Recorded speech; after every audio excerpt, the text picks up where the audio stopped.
Well,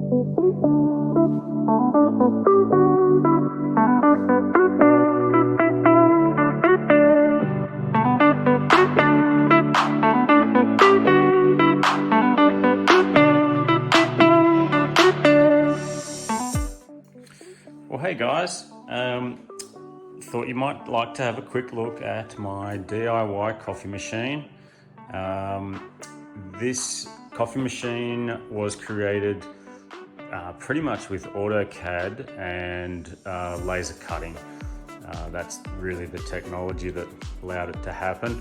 I had a lot of the components, and that was the motivation to make a coffee machine, was having the group head and the taps and all the sort of internal components. But what I didn't have was the outside frame of the machine and the boilers. So they were designed in AutoCAD and laser cut and TIG welded together. The machine itself is it's twin boiler, so it's got steam boiler and a group boiler, and also a stainless steel water tank. It uses a commercial E61 group head, so no lever on the side of the machine. It has the solenoid activation, and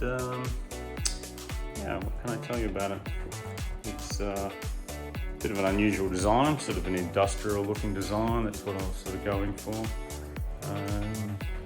So I might show you inside, so just one moment and I'll open the machine up. Okay, so here we are with the machine again, just having a look at the inside. So here we are, water tank at the top here. That is 1.2 litres. We've got the group boiler, that is 1.3, and we've got the steam tank down the bottom, that is 2.7, I think, from memory. And down the back here, this is where all the kind of the control unit lives, the Geica RL30. There's also a couple of solid state relays in there.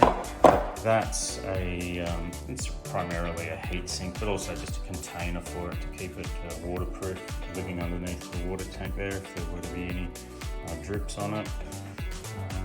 And you can see the machine's pretty much made on this main frame, which is stainless steel. And we've got here at the front here, we've got a removable drip tray. This end, a bit more going on this end. It's fairly busy with all the plumbing. We've got all the pump lives right in under here, non-return valve, overpressure valve, everything else. So, yeah, all right.